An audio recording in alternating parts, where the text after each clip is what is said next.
할렐루야. 오늘은 생수의 강이 흘러나리라는 제목으로 하나님의 말씀을 전하겠습니다.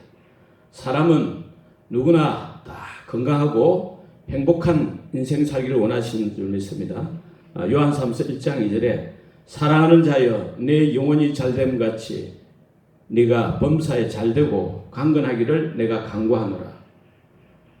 여러분들이 모두 영혼이 잘됨 같이 범사가 잘되고 강건해지기를 축복합니다.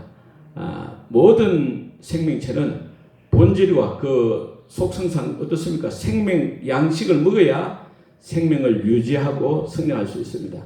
생명체에 따라서는 그 먹는 것이 다 같은 건 아니죠. 예를 들면 소는 풀을 먹어야 하고 송충이는 솔잎을 먹어야 합니다. 그죠? 누에는 뽕잎을 먹어야 하고. 그런데 만약에 그 송충이가 솔잎 위에 다른 풀을 먹으면 건강하지 못하고 죽을 수도 있겠죠. 우리 인간은 어떻습니까? 창세기 2장 7절에 여호와 하나님이 흙으로 사람을 지으시고 생기를 그 코에 불어넣으시니 사람이 생명이 된지라. 사람은 이 물질인 흙과 또 생기, 즉 하나님의 생기로 만들어진 생명입니다. 산령입니다. 그러니까 영혼과 육체로 되어 있는 영적인 존재죠. 이성 없는 짐승, 영이 없는 짐승 같은 육체적 존재가 아니고 영적인 존재입니다. 보이는 이 물질, 육체적 생명은 근본이 흙에서 왔으므로 흙에서 나는 채소, 고기, 생선, 과일, 물 등을 먹고 마시고 그렇게 살아가죠. 만약에 안 먹으면 배고프고 아프고 병들지요. 죽게 되겠죠. 육체를 위해서 잘 먹어야 건강한 육체를 가지고 건강하고 행복한 인생을 살 수 있습니다. 그런데 육체 건강을 위해서는 무엇보다도 물이 가장 중요하다고 합니다. 동의보감을 쓴 그 허준은 이렇게 말했어요. 사람의 생명은 물에 달려있다. 사람마다 건강과 수명이 왜 다른가? 중요한 원인은 마시는 물에 달려있다고 했습니다. 육체 건강의 원천이 뭐라고요? 물, H2O죠. 물이 육체 건강에 가장 중요하단 말입니다. 요즘 물가도 비싸잖아요. 물이 왜 중요한가? 인간의 그 몸이 대부분은 물로 되어 있기 때문이라 합니다. 인간의 시작 그 수정란 있잖아요. 수정란은 97%가 물로 되어 있고, 신생아는 80% 물, 청년은 70%, 노인은 50%가 물로 되어 있다는 거죠. 우리가 물을 마시면 마신 후 30초 후에 혈액에 도달하고 1분 후에는 뇌세포와 생식기에 그 물이 도달하고 10분 후에는 피부에 20분 후에는 장기에 30분 후에는 사람의 몸 인체 모든 부분에 흡수된다고 합니다. 그러므로 좋은 물을 마셔야 되겠죠. 어떤 물이 좋은 물이냐?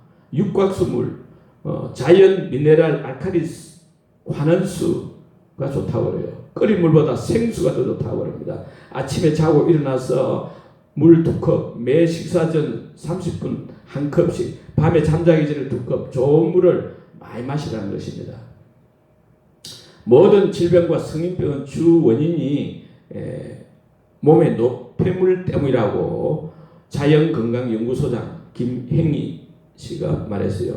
암세포 발생 근본 원인은 의사들 그 임상 실험 연구 결과 스트레스라고 하죠.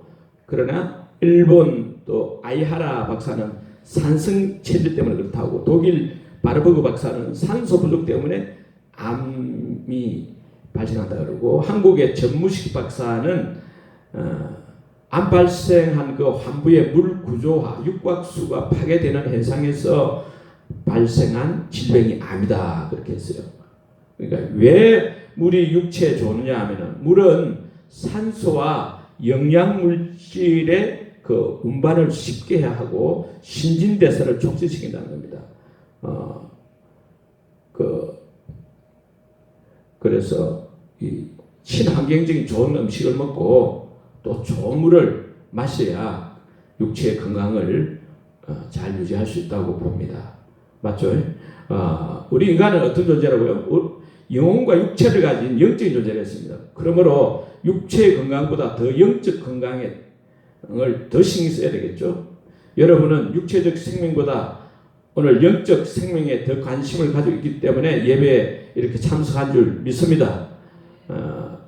오늘 요한복음 7장 37절에 명절 끝날 곧 큰 날에 예수께서 서서 외쳐 가라사대 누구든지 목마르거든 내게로 와서 마시라. 나를 믿는 자는 성경의 이름과 같이 그 배에서 생수의 강이 흘러나리라 했습니다.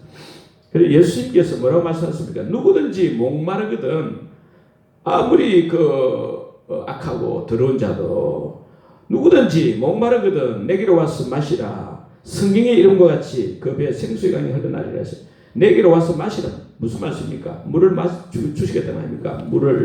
무슨 물입니까? 생수의 강. 이 물은 어떤 물입니까? H2O 물질의 물이 아니고 성령의 생수를 말하는 거죠. 39절에 있지 않습니까? 이는 그를 예수님을 믿는 자에 받을 성령을 가리켜 말씀하신 것이라. 예수님의 말씀은 이 성령의 물을 말하는 거죠. H2O 물질의 물 아니고 육각수 물 말하는 게 아니고 성령의 물을 말하는 거죠. 요한복음이잖아요. 4장 14절에 예수님께서 내가 주는 물을 마시는 자는 영원히 목마르지 아니하리니 내가 주는 물은 그 속에서 영생하도록 솟아나는 샘물이 되리라. 그러니까 이 성령의 물은 뭡니까? 거룩한 물, 하나님의 영을 말하는데 영생하도록 솟아나는 샘물, 영원히 목마르지 않게 하는 물이라는 거예요. 하나님의 생명수라는 거예요. 물질의 물이 아니고 진리의 영, 하나님의 영, 그리스도의 영, 이 성령의 물이라는 것입니다. 육체 양식은 물론 물 H2O가 필요하죠. 육체 양식이 필요하죠. 영혼의 양식은 그것으로 안 되고 영혼의 물, 진리의 성령의 물이 필요한 줄 믿습니다. 생수의 강이 흘러나리라. 우리 영혼에 성령의 생수가 강같이 흘러나오게 된다는 것입니다. 우리 인간은 물 H2가 필요하지만은 그것만으로 안 되고 반드시 영혼의 생수, 성령의 생수를 마셔야 할 줄 믿습니다. 명절 끝날에서 초막절입니다. 초막절 이스라엘 3대 명절 하나잖아요. 초막절 마지막 날 축제일에 예루살렘 성전 중심으로 수많은 이스라엘 사람들이 축제를 즐기고 있는데 그때 초막절에 헌수식이 있어요. 물을 붓는 대제사장이 제사장들이 실로 연못에서 물을 길러서 제단에 붓는 의식을 말하죠.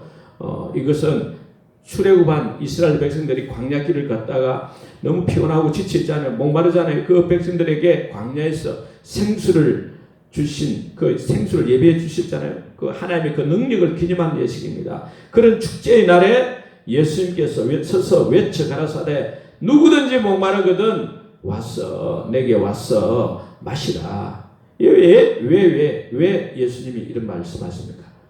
이런 날에 이런 말씀하십니다. 축제 버리고 잔치를 한다고 해서 우리 영혼에 그 갈증을 채울 수 없다는 말씀이죠. 마음이 아픈데 배꼽에 반창고 바른다고 마음이 치료됩니까? 아니죠. 육체의 만족을 누린다 해가지고 영혼의 만족까지 누릴 수 있는 건 아니다는 거죠.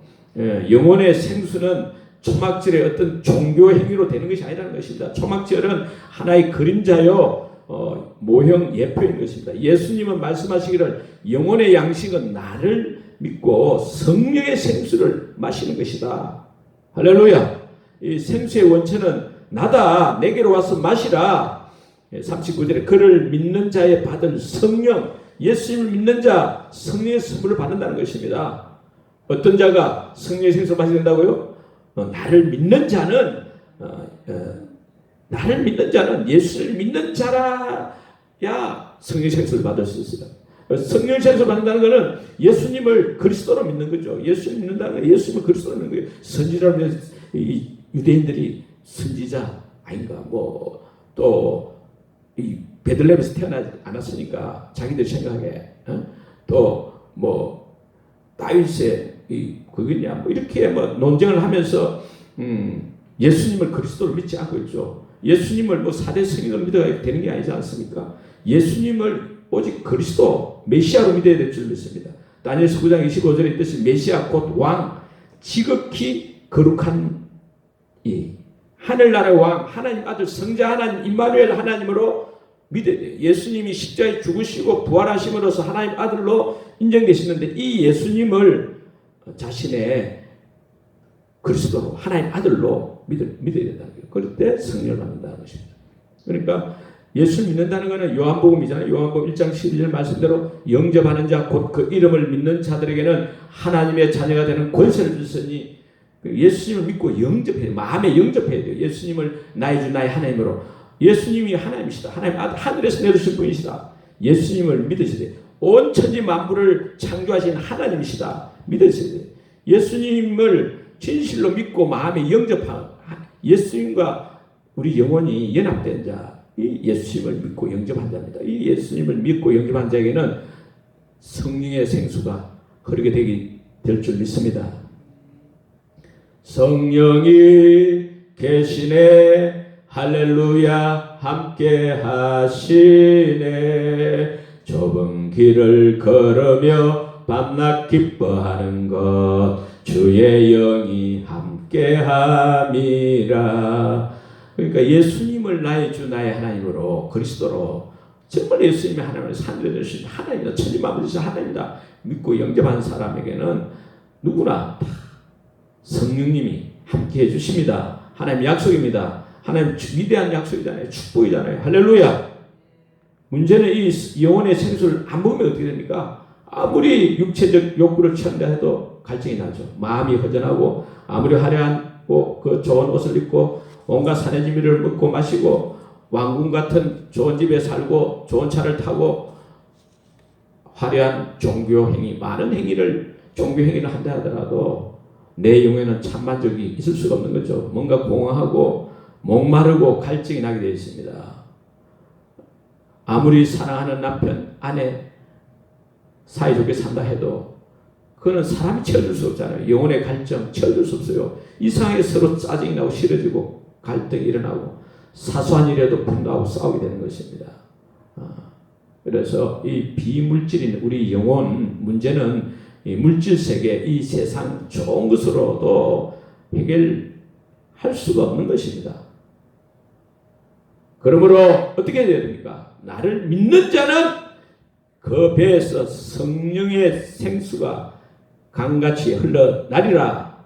말씀대로 우리는 오직 예수님을 계속적으로 믿어야 할 줄 믿습니다. 나를 믿은 자, 나를 믿는 자, 계속적으로 현재이죠. 계속해서 성령의 생수의 강이 충만하게 내 속에서 흘러 넘치게 하려면 계속해서 말씀이 주신 예수님 그리스도 이 예수님을 의지해야 돼요. 세상을 의지하지 말고 물질을 의지하지 말고 돈 의지하지 말고 내 계급 사람 의지하지 말고 인생에 어떤 것도 의지하지 말고 오직 예수님만 믿고 의지해야 될 줄 믿습니다. 계속적으로 의지해야 될 줄 믿습니다. 계속해서 기도해야 될 줄 믿습니다. 할렐루야. 기도에 힘을 써야 돼요. 사도행전 4장 31절에 빌기를 다음에 모인 곳이 진동하더니 무리가 다 성령이 충만하여 담대히 하나님의 말씀을 전하니라. 어떻게 성령 충만했습니까? 소리를 높여서 하나님 앞에 빌기를 다 했다 했습니다. 빌기를 부르짖어 그렇게 기도했습니다. 그랬더니 성령이 충만했다는 것입니다. 예수님께서 말씀했습니다. 너희 하늘 아버지께서 구하는 자에게 성령을 주시지 않겠느냐. 기도하는 자에게 성령의 은사와 능력을 주실 줄 믿습니다. 충만하게 역사해 주실 줄 믿습니다. 왜 성령의 은사 능력, 성령의 충만한 능력을 받지 못하느냐. 야고보서 4장 2절 3절 보면 너희가 얻지 못하면 구하지 아니하며 너희가 구하여도 받지 못하면 너희 정욕을 썰고 잘못 구하는 거다는 것이죠. 우리가 진실한 마음으로 하나님 앞에서 간절히 믿음으로 부르짖고 기도하면 하나님께서 성령의 생수 충만하게 흘러나게 해주실 줄 믿습니다. 성령의 생수가 강물같이 흘러나면 우리 삶에 어떤 축복이 일어나냐 하면은 사도행전 10장 38절에 하나님이 나사렛 예수에게 성령과 능력을 기름부터 하셨으며 저가 두루 다니시며 착한 일을 행하시고 마귀에게 눌린 모든 자를 고치셨으니 이는 하나님이 함께 하셨습니다. 할렐루야. 하나님이 예수님과 함께 하셔가지고 모든 착한 일을 행하시고 마귀에 눌린 모든 자를 고치셨는데 그거는 성령과 능력을 기름 붓듯 우리 예수님께 부어주시기 때문에 그렇다는 것입니다. 그러니까 우리가 성령님이 나를 통해 충만하게 나타나면 어떻게 됩니까? 예수님처럼 능력 있고 멋진 삶이 될 줄 믿습니다. 갈라디아서 5장 22절 2절 23절에 성령의 열매가 우리 삶에 나타나죠. 사랑과 희락과 화평과 오래 참음과 자비와 양성과 충성과 온유와 절제니 이 같은 것을 금지할 법이 없느니라. 그래서 이 성품이 인격이 변화가 일어나는 거죠. 성숙하는 거죠. 예수님처럼 변화될 줄 믿습니다. 또 하나의 능력이 나타나게 됩니다. 담대하게 복음을 전하게 되죠. 성령 충만한 스테반 집사님처럼 죽음 앞에서도 담대하게 선교까지 할 수 있게 되는 것입니다. 또한 질병이 치유되는 역사가 일어나고 귀신들이 쫓겨가는 기적의 역사가 일어날 줄 믿습니다. 할렐루야. 그래서 우리는 어찌하든지 성령 충만하도록 성령의 생수가 내 속에서 강물처럼 흘러넘치도록 기도에 힘쓰고 말씀에 힘쓰고 그리고 주님과 교제에 힘써야 될 줄 믿습니다. 이 서울의 성복교회 담임 목사 그 이태희 목사님은 1982년도에 목회일로 너무 과로해가지고 어느 날 보니 눈이 황달이요, 눈이 노랗게 되고 얼굴이 검게 변해졌습니다. 병원에 갔더니 간염이 하고 광경화될 줄 된다는 것입니다. 그 전주 예수병원에 입원했는데 배도 불러오고 얼굴도 막 바뀌고 하니까 아내에게 그렇게 고백하더랍니다. 내가 젊었을 때 못된 짓을 많이 해가지고 그 죄값을 이제야 받는 것 같소. 그동안 내가 당신 마음을 아프게 했다면 용서해 주세요. 그래 하더라. 그 이금자 사모님은 남편 목사님 이 병원에 입원해 있으니까 어떻게 할 수 없고 산으로 와서 기도하기로 했습니다. 내가 죽으면 죽으리라 마음으로 삼각산 능력봉 가장 높은 바에 올라가지고 20일 동안 철야 기도를 했습니다. 내 남편을 살려주세요. 내 남편을 살려주세요. 막 부르짖게 됐어요. 그때 하나님께서 베드로전서 5장 7절 말씀대로 너희 염려를 다 주께 맡겨버리라. 이는 저가 너희를 근고하심이라 너희를 돌보심이라.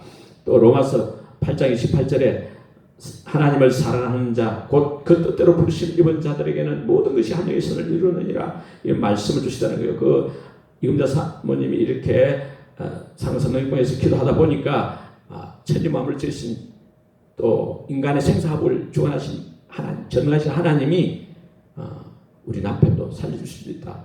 전능하시니까 하나님 기도하면 살려줄 수 있다. 그런 확신이 얻어갑니다. 그래서 내려와 보니까 또 이 검사를 하는데 이게 간경화에서 오히려 간암으로 발전해가지고 의사는 앞으로 2달밖에 못 산다는 거예요. 오래 살에 2달밖에 못 산다는 거예요. 그래서 다시 또 상승산을 올라가지고 이제는 금식기도 했어요. 7일 동안 금식기도를 하는데 거기 있는 소나무, 작은 소나무 막 뿌리를 3그루나 뽑았다는 거예요. 3그루나 소나무를 뽑고 우리 남편 살려달라고. 내 이름으로 무엇이든지 구하면 내가 시행하리라. 요한복음 14장 13절 14절에 있는 말씀을 붙잡고 막 그렇게 기도하고 그래서 평안을 주시겠어 확신을 가지고 내려왔는데 내려오니까 남편은 나 병원에 깎아면서 막 못 있겠다 하고 자꾸 나는 이래도 죽고 저래도 죽으니까 나는 교회 가서 설교도 하고 신방도 하고 목회를 해야 되겠다.